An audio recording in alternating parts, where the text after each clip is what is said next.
तो hi everyone, मैं हूं शिवम द्विवेदी और आप देख रहे हैं अपना पसंदीदा चैनल ज्ञानोदय के गुरुजी।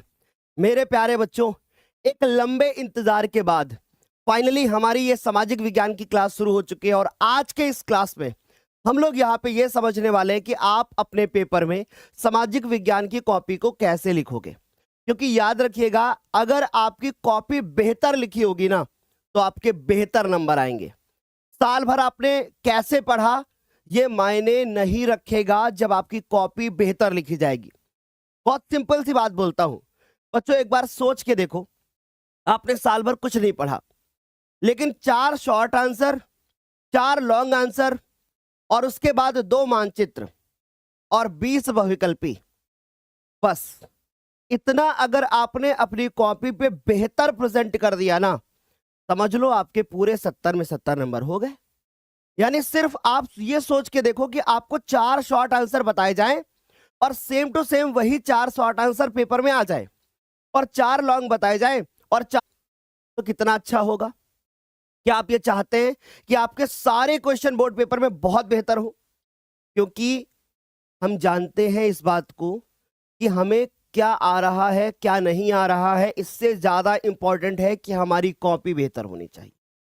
गूगल ने एक ऐसी खतरनाक होगी उसके नंबर उतने ही ज्यादा बेहतर होंगे। आ रही मेरी बात समझ में? एक बार फटाफट से बता दो, क्लियर है? ये जरा माइक उठा के दे, ये रिमोट दे देना उठा के हमको। ठीक है, आ गई बात समझ में? तो चलें हम लोग स्टार्ट करें आज प्यारी सी क्लास को अपनी। चलो भाई शुरू करते हैं बिना देर किए हुए। आज ये क्लास आप लोग देख रहे होंगे कि ना ये क्लास रात में शेड्यूल थी और ना ये क्लास सुबह शेड्यूल थी। क्षमा चाहता हूं, ये यूट्यूब की तरफ से कुछ समस्या थी जिसकी वजह से पूरी क्लास शेड्यूल ही नहीं हो पा रही थी। रात में भी बहुत प्रयास किया गया कि भैया ये क्लास शेड्यूल हो जाए, लेकिन ना जाने क्या प्रॉब्लम थी, ये सुबह 9:55 पे क्लास शेड्यूल हो पाई है। तो ऐसे में देर हो गई इस क्लास को शुरू करने में, पर कोई बात नहीं, हम सब कुछ करेंगे, राइट? तो राधे राधे सभी को, good morning all of you. चलो भाई स्टार्ट करते हैं बिना देर किए हुए, शुरू किया जाए कार्यक्रम। चलिए शुरू करते हैं। तो सबसे पहली चीज मेरे प्यारे बच्चों, हम लोग एक सीरीज चला रहे हैं जिसका नाम है क्या? मिशन 95, जिसमें आज 4 फरवरी है और 4 फरवरी को आज हम आपको कॉपी लिखना बताएंगे। और आज ही शाम को मेरे प्यारे बच्चों ध्यान से सुन लीजिएगा, आज ही शाम को सामाजिक विज्ञान का महामैराथन होने वाला है, जो कि कब होगा? जो कि होगा शाम को 4 बजे। तो शाम को 4 बजे सारे बच्चे तैयार रहेगा, हम लोग शाम को 4 बजे करने वाले हैं सामाजिक विज्ञान का महामैराथन। Okay, ready? चलो तो बच्चों, ये आपके हिंदी का कॉपी लिखना सिखाया गया है और ये आपके गणित की कॉपी लिखना सिखाई गई है। अगर आपने इन वीडियो को नहीं देखा है तो जरूर देखिएगा, हम आपको विज्ञान की कॉपी भी लिखना सिखा चुके हैं। शुरू करते हैं। ये हमारे पास बोर्ड वाला एक क्या है भैया, ये इस तरीके से हमारे पास OMR सीट मिलेगी। अब इस OMR सीट में हमें क्या काम करना है, गौर से देखना, ठीक है? इस OMR सीट में हमें क्या काम करना है, जरा गौर से देखो। हमें इस तरीके से OMR सीट मिलेगी। हमें इस OMR सीट में जब हम ध्यान से देखेंगे तो हमें एक चीज समझ में आएगी कि इसमें यहां पर कुछ हमें लिखा लिखाया मिलेगा, जैसे कि आपको यहां पर लिखा लिखाया जो है वो मिल रहा है, आप देखिए, राइट? फिर उसके बाद मेरे प्यारे बच्चों, यहां पर आपको अपने जो क्वेश्चंस के आंसर होंगे वो भरने होंगे। जैसे पहले का तीसरा सही होगा तो आपको सी भरना होगा, पहले का चौथा सही होगा तो आपको डी भरना होगा। फिर उसके बाद नीचे आकर के यहां पर आपको सिग्नेचर करने होंगे, जैसे कि अभी तक मैं बताता हुआ आया हूं। मान लीजिए कि आपके पेपर का कोड IA है, जैसे फॉर एग्जाम्पल यहां पे हमारे पास एक पेपर है, ये एक पेपर है, इसमें कोड हमारा क्या पड़ा हुआ है? 822 IA। तो अगर इस तरीके से पड़ा है तो हमें IA यहां पर भरना होगा और उसके बाद आई में यहां पर गोला काला करेंगे बच्चों, फिर ए में गोला काला करेंगे। यहां नीचे आपको कुछ भी काम नहीं करना है। मान लीजिए पहले का तीसरा सही था तो यहां पर हम सी भरेंगे, दूसरे का चौथा सही था तो यहां पे हम डी भरेंगे। इस तरीके से हमें भरना होगा। कल मेरे प्यारे बच्चे हमसे पूछ रहे थे क्या हमें जो OMR सीट पर ही करना है। बढ़िया सर, बच्चों को जो भी डाउट हो प्लीज बताते रहिएगा। उसके बाद बच्चों बात करें, यहां पर आपको नीचे सिग्नेचर अपने कर देने हैं और ये काम आपका कंप्लीट हो जाएगा। लेकिन बस आपको यहां पर जो कोड है, जैसे आपका IA कोड है तो यहां पर भी आपको IA कोड भरना है। चित्रकला के लिए आपको यहां पे गोला जो है काला करना होता है, मतलब वहां पे टिक लगाना होता है और यहां पे गोला काला करना होता है। इतना काम करना होता है। फिर हम बात करते हैं फ्रंट पेज की। अगर हम इस फ्रंट पेज की बात करें तो हमें सबसे पहले अपना अनुक्रमांक भरना होता है। मान लीजिए आपके 10 अंकों का अनुक्रमांक है तो आप यहां पे 1 2 3 4 इस तरीके से भरते हुए जाओगे। उसके बाद फिर आपको यहां पे अनुक्रमांक शब्दों में लिखना होगा, तो आप ऐसे ही लिखोगे 1 फिर कॉमा लगा करके 2 लिखोगे। आप 1000 करोड़ में नहीं लिखेंगे, ये बात हमेशा याद रखिएगा कि आप 1000 और करोड़ में लिख करके नहीं आएंगे। ओके, क्लियर हो गई इतनी बात। फिर उसके बाद जैसे आपका संकेतांक क्या था, वो आईए था, तो आपको यहाँ पे आईए भरना होगा। विषय आपका कौन सा है, मान लीजिए आपका कौन सा विषय है, सामाजिक विज्ञान, तो आप यहाँ पे सामाजिक विज्ञान लिखेंगे। अब कभी कभी बच्चे बोलते हैं सर जगह नहीं बचती है, तो सा बना के बिंदु बना दोगे और फिर उसके बाद विज्ञान लिख दोगे। प्रश्न पत्र जब लिखना होगा तो वहां पर आप केवल लिखोगे। फिर उसके बाद जो परीक्षा का आपका दिन होगा, जैसे आपका जो शुक्रवार को परीक्षा है तो यहाँ पे शुक्रवार लिखोगे। परीक्षा की तिथि मान लीजिए आपका 20 तारीख को पेपर है, तो आप यहाँ पे 20/2 और 2026 लिख दोगे। ठीक, और जहां पर आप परीक्षा देने जा रहे हैं वहां का नाम आपको लिख देना है। बाकी इस पे आपको कुछ भी काम नहीं करना है, सिर्फ 6 कॉलम भर रहे हैं। क्या आप रेडी हैं आप? सर अगर 2 कोड ना दिए हो, 3 दिए हो तो शुरुआत के 2 आपको भरने होंगे बस। बढ़िया, आगे चले। चलो भाई, तो यहां तक सारे बच्चों को क्लियर हो गया। अब हम सीधे सीधे बात करते हैं किसके बारे में, क्वेश्चंस के बारे में बात करते हैं। लेकिन उससे पहले हम आपको थोड़ा सा पेपर के पैटर्न के बारे में बता देते हैं, तो हमारी बात को थोड़ा सा जो है वो गौर से समझना। पेपर का पैटर्न जानना आपके लिए बहुत ज्यादा क्या है, जरूरी है। तो पहले हम पेपर के पैटर्न को देख लेते हैं। ठीक है, पेपर के हम पैटर्न को देख लेते हैं, बस हमारी बात ध्यान से एक बार सुनने का प्रयास करिएगा। थोड़ा सा हम पेपर के पैटर्न को समझ लेते हैं, फिर उसके बाद हम आगे बढ़ते हैं। चलो, तो जो हमारा एग्जाम होगा उसमें जो हमारा पेपर होगा, उस पेपर का जो पैटर्न होगा वो हमारा पेपर पैटर्न कैसा होगा बच्चों। सबसे पहले हमको 20 एमसीक्यू मिलेंगे, यानी कि 20 हमें बहुविकल्पी प्रश्न मिलेंगे जिनका आंसर आपको कॉपी पर नहीं करना है। मेरी बात बहुत ध्यान से सुन लो, जिनका आंसर आपको कॉपी पर नहीं करना है, समझ में आ रही बात? तो 20 आपको बहुविकल्पीय प्रश्न मिलेंगे और जिनका आंसर सिर्फ और सिर्फ आपको ओएमआर सीट पर ही करना है और कहीं पर नहीं करना है। फिर उसके बाद 21वां प्रश्न मिलेगा आपको जिसके अंदर अथवा होगा। ठीक, 22वां प्रश्न मिलेगा जिसके अंदर अथवा होगा। 23वां प्रश्न मिलेगा जिसके अंदर अथवा होगा। 24वां प्रश्न मिलेगा जिसके अंदर अथवा होगा। और इनको ध्यान से सुन लो, ये 4-4 नंबर के प्रश्न होंगे, तो आपको यहां पर 16 अंक मिलेंगे। ये बात बहुत अच्छे से तैयार कर लो। और यहां पर हाँ, बहुत अच्छी तरीके से आप इन बातों को नोट। उनका 18 को भी पेपर है, 19 को भी पेपर है, 20 को भी पेपर है, बिल्कुल भी जो है नहीं है गैप। तो जब बिल्कुल भी गैप नहीं है तो पेपर आसान आएगा, आप निश्चिंत रहो। और ये बात मैं भी आपसे बोल रहा हूं, पेपर आपको बहुत आसान मिलेगा। समझ गए? चलो, तो हमने क्या कहा, ब्रिटेन में कॉर्न लॉ समाप्त करने का मुख्य कारण क्या था? तो जनसंख्या में वृद्धि नहीं भाई, उद्योगपति और शहरियों का विरोध। फिर उसके बाद लिखा है कॉर्न लॉ आयात पर नियंत्रण, या फिर कह रहे हैं कि कृषि उत्पादों की अधिकता। हमसे कह रहा है कि कॉर्न लॉ को समाप्त करने का कारण, यानी आखिर ये समाप्त क्यों किया गया था बच्चों? कॉर्न लॉ पे आयात नियंत्रण, कॉर्न आयात पे नियंत्रण, ये तो उसका कारण था, ये समाप्त करने का कारण थोड़ी नहीं। तो इसका करेक्ट आंसर क्या होगा? कॉर्न लॉ, कॉर्न आयात पर नियंत्रण नहीं, ये कॉर्न लॉ यानी कि कॉर्न लॉ यानी ये नियम है कि भैया कॉर्न लॉ कब स्टार्ट हुआ? जब कॉर्न की आयात पर नियंत्रण लगाया गया। तो अगर ये पूछा जाता कि कॉर्न लॉ का क्या अर्थ है, तो होता कॉर्न आयात पर नियंत्रण। इसलिए बहुत सारे बच्चे सी आंसर भी दे रहे होंगे। कितने परसेंट सर सी वाले हैं?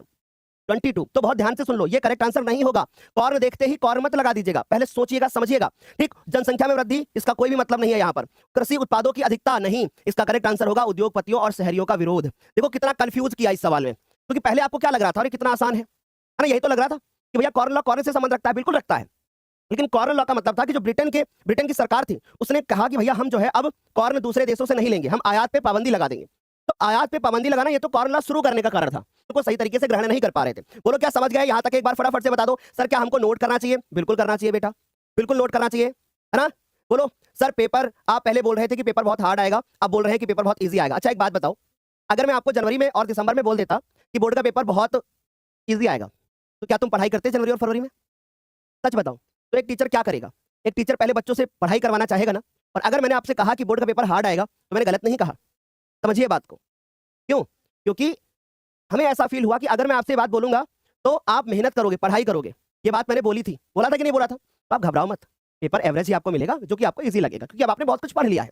समझ गया ना? क्लियर हुआ? चलो, तो टीचर का ये काम ही होता है बेटा, टीचर का ये काम ही होता है कि बच्चों को पहले थोड़ा सा प्रेशर में लाना, क्योंकि जब तक बेटा प्रेशर नहीं होता ना, तब तक बच्चा पढ़ता नहीं है। तो आपको बस पढ़ाने के लिए मैंने ऐसा बोला। तो क्या मैंने गलत बोला? बताओ क्या मैंने गलत बोला? चलो देखो, कह रहे हैं अंतरराष्ट्रीय मुद्रा कोष की स्थापना कब हुई? अंतरराष्ट्रीय मुद्रा कोष है ना, जिसको हम लोग बोलते हैं इंटरनेशनल मॉनेटरी फंड यानी IMF, इसकी स्थापना कब हुई? सवाल आएगा यही, ये समझ लो तुम्हें 2025 का सवाल है, कराया जा रहा है। देखो कब हुआ? क्या 1940 में? नहीं। क्या 1943 में? नहीं। क्या करेक्ट आंसर होगा? करेक्ट आंसर होगा 1944 में। कहां पर हुई? तो कहां पर हुई ये भी याद रखोगे, कहां पर हुई? अमेरिका में हुई। समझ गए? कहां पर? अमेरिका में हुई। और फिर आप ये भी याद रखोगे कि अमेरिका के कहां पर? न्यू हैम्पशायर में। कहां? न्यू हैम्पशायर नाम का एक शहर होगा, उसी के अंदर। तो न्यू हैम्पशायर में हुई। और वहां पर एक संस्थान है जिसका नाम क्या है? Bretton Woods. जिसका नाम क्या है? जिसका नाम है ब्रेटन वुड्स। तो ये हो गया हमारे पास ब्रेटन वुड्स।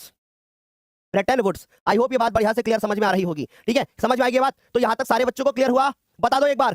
सर साफ नहीं दिख रहा है। अरे भाई ऐसा तो नहीं है, दिख तो साफ रहा है। ऐसा क्यों कह रहे हो कि साफ नहीं दिख रहा है? साफ नहीं दिख रहा है क्या बच्चों? बताओ एक बार।